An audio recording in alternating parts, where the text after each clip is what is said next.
மகாராஷ்டிராவின் பணம், குஜராத்தின் தொழிற்சாலைகள், கேரளாவின் கல்வி, இதில் எது ஒரு மாநிலத்தை உண்மையிலேயே நம்பர் 1 ஆக்குகிறது? வெறும் எண்களை தாண்டி உங்கள் வாழ்க்கை தரத்தை மாற்றும் அந்த ரகசியம் என்ன?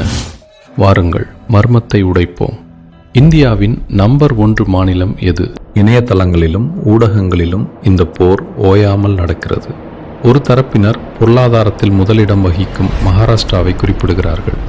மற்றொரு தரப்பினர் கல்வியில் சிறந்த கேரளாவை முன்னிறுத்துகிறார்கள்.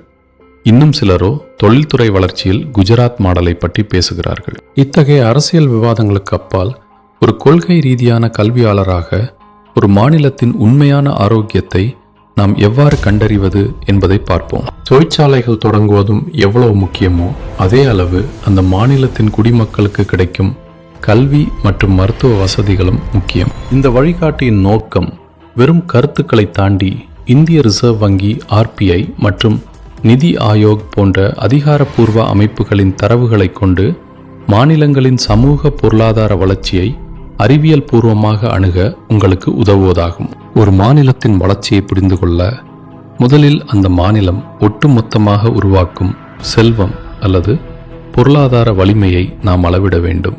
Cross state domestic product GSTP என்பது ஒரு குறிப்பிட்ட நிதியாண்டில் ஒரு மாநிலத்தின் எல்லைக்குள் உற்பத்தி செய்யப்படும் அனைத்து பொருட்கள் மற்றும் சேவைகளின் மொத்த பண மதிப்பை குறிக்கும். எளிமையாக சொன்னால் இது ஒரு மாநிலத்தின் பொருளாதார என்ஜின் எவ்வளவு வலிமையானது என்பதை காட்டும் அளவீடு. ஏன் GSTP முக்கியமானது? ஒரு மாநிலத்தின் GSTP அதிகமாக இருந்தால் அந்த மாநில அரசுக்கு கிடைக்கும் வரி வருவாயும் அதிகமாக இருக்கும். இது மேம்பட்ட சாலைகள், பாலங்கள் மற்றும் பொது சேவைகளை உருவாக்க அரசாங்கத்திற்கு நிதி வலிமையை வழங்குகிறது.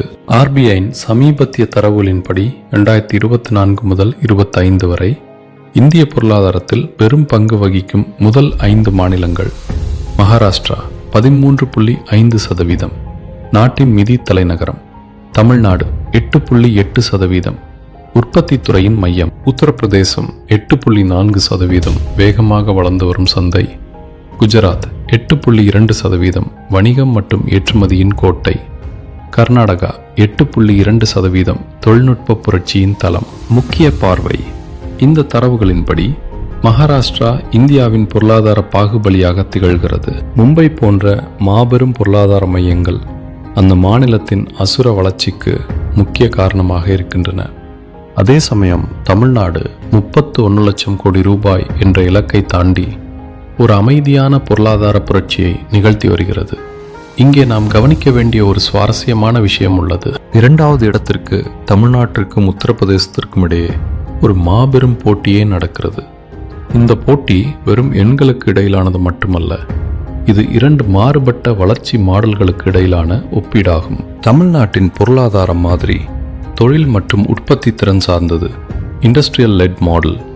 ஆனால் உத்தரப்பிரதேசத்தின் வளர்ச்சியோ அதன் பிரம்மாண்டமான மக்கள் தொகை மற்றும் நுகர்வு சார்ந்தது, கன்சம்ஷன் லெட் மாடல். ஆனால் ஒரு நிமிடம் சிந்தியுங்கள். மாநிலத்தின் மொத்த பொருளாதாரம் பெரியதாக இருந்தால் மட்டும் போதுமா? ஒரு பெரிய கேக் இருந்தால் மட்டும் போதாது. அதை சாப்பிடும் ஒவ்வொருவருக்கும் சமமான பங்கு கிடைக்கிறதா என்பதுதான் முக்கியம். அதாவது அங்கு வாழும் ஒரு சராசரி குடிமகன் எவ்வளவு முன்னேறி இருக்கிறான்? இதை கண்டறிய நாம் அடுத்த அளவீட்டை பார்க்க வேண்டும். 2. தனிநபர் வருமானம், பெர் கேபிட்டா இன்கம், தனி மனித முன்னேற்றத்தின் கண்ணாடி. ஒரு மாநிலத்தின் மொத்த வருமானத்தை GSTP அந்த மாநிலத்தின் மொத்த மக்கள் தொகையால் வகுத்தால் கிடைப்பதுதான் தனிநபர் வருமானம். எளிமையாக சொன்னால் ஒரு பெரிய குடும்பத்தின் மொத்த வருமானத்தை விட அந்த வீட்டில் உள்ள ஒவ்வொரு நபருக்கும் எவ்வளவு பணம் கிடைக்கிறது என்பதுதானே முக்கியம். அதே போலத்தான் ஒரு மாநிலத்தின் சராசரி குடிமகன் ஒரு ஆண்டில் ஈட்டும் வருவாயை இது துல்லியமாக காட்டுகிறது. தென்னிந்தியாவின் அசுர வளர்ச்சி. நிதி அமைச்சகத்தின் புள்ளி விவரங்களை பார்த்தால் ஒரு வியப்பான உண்மை புலப்படும். தனிநபர் வருமானத்தில் வட இந்திய மாநிலங்களை விட தென்னிந்திய மாநிலங்களான தெலுங்கானா, கர்நாடகா மற்றும் தமிழ்நாடு பல மடங்கு முன்னணியில் உள்ளன. ஏன் இந்த இடைவெளி? பெங்களூர், ஹைதராபாத் மற்றும் சென்னை போன்ற நகரங்களில் ஏற்பட்டுள்ள IT மற்றும் ஆட்டோமொபைல் துறையின் புரட்சி மக்களின் வருமானத்தை பல மடங்கு உயர்த்தியுள்ளது. இது ஒரு மிகச்சிறந்த பொருளாதார சுழற்சியை உருவாக்குகிறது. அதிக வருமானம் வருதால்தான் மக்களால் அதிகம் செலவு செய்ய முடிகிறது. மக்கள் அதிகம் செலவு செய்யும் போது டொமஸ்டிக் கன்சம்ஷன் வணிகம் பெருகுகிறது. வணிகம் பெருகும்போது மாநிலத்தின் ஜிஎஸ்டிபி தானாகவே உயர்கிறது. முக்கிய பார்வை: மொத்த ஜிஎஸ்டிபி என்பது ஒரு மாநிலத்தின் கிளறவம் என்றால், தனிநபர் வருமானம் என்பது அந்த மாநில மக்களின் நிஜமான வாழ்க்கை தரம். ஒரு மாநிலத்தின் ஜிஎஸ்டிபி உலக அளவில் பெரியதாக இருக்கலாம், ஆனால் தனிநபர் வருமானம் குறைவாக இருந்தால் அங்கே செல்வ குவிப்பு வெல்த் கான்சென்ட்ரேஷன் ஒரு சிலரிடம் மட்டுமே இருக்கிறது என்று பொருள். அந்த வகையில் தென்னிந்திய மாநிலங்கள் செல்வத்தை மக்களிடம் கொண்டு சேர்ப்பதில் பெரும் வெற்றி கண்டுள்ளன. சரி, இந்த பணம் எங்கிருந்து வருகிறது? இது வானத்திலிருந்து குதிக்கவில்லை. இது அந்த மாநிலத்தின் தொழிற்சாலைகள் மற்றும் உற்பத்தி திறனிலிருந்து பிறக்கிறது. அதை பற்றி தான் அடுத்து பார்க்க போகிறோம். மூன்றாவது தொழில் மற்றும் உற்பத்தி திறன். இந்தியாவின் தொழிற்சாலை மையம். வேலை வாய்ப்புகளை உருவாக்குவதில் தொழிற்சாலைகளின் பங்கு அளப்பரியது.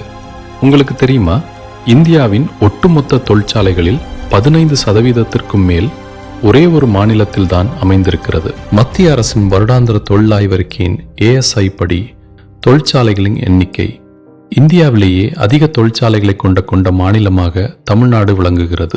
இங்கு 39,000க்கும் மேற்பட்ட தொழிற்சாலைகள் உள்ளன.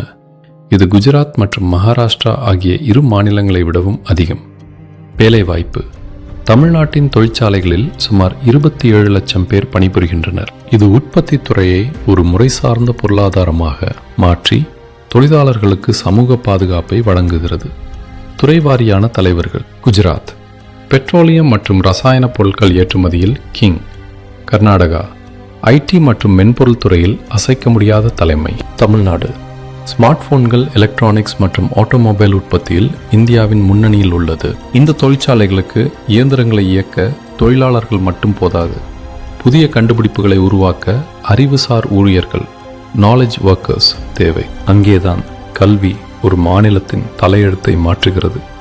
நான்காவது சமூக மேம்பாடு. கல்வி மற்றும் உயர்கல்வி டாப் 5 மாநிலங்களின் ரகசியம். பொருளாதார வளர்ச்சி மட்டும் ஒரு மாநிலத்தை முழுமையாக்காது. மக்கள் எவ்வளவு அறிவார்ந்தவர்களாக இருக்கிறார்கள் என்பதுதான் அந்த வளர்ச்சியின் ஆயுளை தீர்மானிக்கிறது. இதை கண்டறிய மத்திய கல்வி அமைச்சகத்தின் AISHE all India survey on higher education தரவுகளை நாம் உற்று நோக்கினால் சில அதிரடியான உண்மைகள் புலப்படும். உயர்கல்வி சேர்க்கை விகிதத்தில் GER இந்தியாவின் டாப் 5 மாநிலங்கள். சண்டிகர்/டெல்லி யூனியன் பிரதேசங்கள். இவை நகர மாநிலங்களாக இருப்பதால் 50%க்கும் மேல் முதலிடத்தில் உள்ளன. தமிழ்நாடு 47%. மாநிலங்களுக்குள் இந்தியாவிலேயே முதலிடம். இது தேசிய சராசரியான 28% விட சுமார் 19% அதிகம். கேரளா 41% முதல் 43% வரை. தொடக்க கல்வியில் நம்பர் 1 என்றாலும் உயர்கல்வியில் தமிழ்நாட்டிற்கு அடுத்தபடியாக வலுவான இடத்தில் உள்ளது. இமாச்சல பிரதேசம் 39%. மலைப்பாங்கான மாநிலமாக இருந்தாலும் கல்வியில் வியக்கத்தக்க வளர்ச்சியை பதிவு செய்துள்ளது. தெலுங்கானா 36%. ஐடி துறையின் அசுர வளர்ச்சியால் உயர்கல்வியில் மிக வேகமாக முன்னேறி வருகிறது. முக்கிய பார்வை. கேரளா அடிப்படை அறிவு. கேரளாவின் வெற்றி அதன் அனைவருக்கும் கல்வி என்ற கொள்கையில் உள்ளது. இதனால் அங்கே 94% கல்வி அறிவு உள்ளது. இது அந்த மாநிலத்தின் சுகாதார குறியீடுகளை ஹெல்த் இண்டிகீஸ் உலகத்தரம் வாய்ந்ததாக மாற்றியுள்ளது. தமிழ்நாடு தொழில்முறை அறிவு. தமிழ்நாட்டின் தனித்துவம் என்னவென்றால், அங்கே கல்வி அறிவு என்பது வெறும் படிக்கத் தெரிவது மட்டுமல்ல, அது பயிற்சி பெற்ற மனித வளமாக ஸ்கில்ட் ஹியூமன் கேபிட்டல் மாறுகிறது. 47% இளைஞர்கள் கல்லூரிகளுக்கு செல்வதால் சாதாரண உடல் உழைப்பு சார்ந்த பணிகளிலிருந்து அதிக வருமானம் தரும் அறிவுசார் பொருளாதாரத்திற்கு மக்கள் மாறுகிறார்கள். வட மாநிலங்களின் நிலை. பீகார் மற்றும் ஜார்க்கண்ட் போன்ற மாநிலங்களில் இது 15% முதல் 20% வரை மட்டுமே உள்ளது. இதுதான் அந்த மாநிலங்களின் பொருளாதார பின்தங்கிய நிலைக்கு முக்கிய காரணமாக ஆய்வாளர்களால் பார்க்கப்படுகிறது. சிந்தனைக்கு. ஒரு மாநிலத்தின் உயர்கல்வி விகிதம் 10% உயர்ந்தால் அந்த மாநிலத்தின் GSTP பல மடங்கு உயரும் என்கிறது ஒரு ஆய்வு. அந்த வகையில் தமிழ்நாடு ஒரு சமூக பொருளாதார புரட்சியை நிசப்தமாக நிகழ்த்தி கொண்டிருக்கிறது. இந்த திறன்மிகு மனித வளமே வெளிநாட்டு முதலீடுகளை ஈர்க்கும் ஒரு காந்தமாக செயல்படுகிறது. ரகசியம் 5. இருண்ட பக்கம். குற்ற விகிதங்கள் ஒரு மாயையா? பொருளாதாரத்தையும் கல்வியையும் மட்டும் வைத்துக்கொண்டு ஒரு மாநிலத்தை மிகச்சிறந்த மாநிலம் என்று அறிவித்து விட முடியுமா? ஒரு சாதாரண மனிதனுக்கு அந்த மாநிலத்தில் எவ்வளவு பாதுகாப்பு இருக்கிறது? ஒரு பெண் தனியாக இரவில் வெளியே செல்ல முடிகிறதா? அரசு அலுவலகங்களில் லஞ்சம் எந்த அளவுக்கு இருக்கிறது? தேசிய குற்ற ஆவண காப்பகத்தின் NCRB தரவுகளை நீங்கள் மேலோட்டமாக பார்த்தால் ஒரு அதிர்ச்சியான விஷயம் தெரியும். கேரளா, டெல்லி மற்றும் தமிழ்நாடு போன்ற வளர்ந்த மாநிலங்களில்தான் குற்ற விகிதங்கள் கிரைம் ரேட் அதிகமாக பதிவாகின்றன. இதை பார்த்தவுடன் என்னது, இந்த மாநிலங்கள் ஆபத்தானவையா என்று நீங்கள் நினைக்கலாம். ஆனால் இதில்தான் ஒரு மாபெரும் உளவியல் மற்றும் நிர்வாக ரகசியம் ஒளிந்திருக்கிறது. சமூகவியலாளர்கள் ஒரு முக்கியமான உண்மையை சுட்டிக்காட்டுகிறார்கள். குற்றம் நடப்பதற்கும் அந்த தகவல் காவல்துறைக்கு தெரிவிக்கப்படுவதற்கும் இடையே பெரிய இடைவெளி உள்ளது. விழிப்புணர்வு. கல்வி அறிவு அதிகமாக உள்ள மாநிலங்களில் மக்கள் தங்கள் உரிமைகளை அறிவார்கள். ஒரு சிறிய திருட்டோ அல்லது லஞ்சமோ நடந்தால் கூட அவர்கள் அதை தட்டி கேட்கவும் காவல் நிலையத்தில் புகார் அளிக்கவும் தயங்குவதில்லை. அணுகுமுறை. எந்த மாநிலத்தில் காவல்துறை எளிதில் அணுகக்கூடியதாக இருக்கிறதோ அங்கேதான் சிறு குற்றங்கள் கூட FIR ஆக பதிவு செய்யப்படுகின்றன. வெளிப்படைத்தன்மை. வட இந்தியாவின் பல பின்தங்கிய கிராமப்புறங்களில் நடக்கும் பல கொடூரமான வன்முறைகள் உள்ளூர் செல்வாக்கு மற்றும் பயம் காரணமாக காவல் நிலையத்தின் படிக்கட்டுகளை கூட மிதிப்பதில்லை. உண்மை என்னவென்றால், பதிவு செய்யப்படும் குற்றங்களின் எண்ணிக்கை அதிகம் என்பது அந்தந்த மாநிலத்தின் சட்ட ஒழுங்கு சீர்குலைந்திருப்பதை அல்ல, மாறாக அந்த மாநிலத்தின் வெளிப்படைத்தன்மையையும் மக்கள் சட்டத்தின் மீது வைத்துள்ள நம்பிக்கையையும் காட்டுகிறது. எங்கே ஜனநாயகம் வலிமையாக இருக்கிறதோ அங்கேதான் ஒவ்வொரு குற்றமும் கணக்கில் கொள்ளப்படும். 6. சவால்கள் மற்றும் நிஜநிலை. எந்த ஒரு மாநிலமும் அனைத்து குறியீடுகளிலும் 100% முழுமையானது அல்ல. ஒவ்வொரு வளர்ச்சி மாடலும் எதிர்கொள்ளும் சில கசப்பான உண்மைகள் இங்கே. தமிழ்நாடு சாதனை. 1 முதல் 2% என்ற மிக குறைந்த வறுமை விகிதம். சவால். அதிகரித்து வரும் கடன் சுமை மற்றும் வட்டி செலுத்துதல்.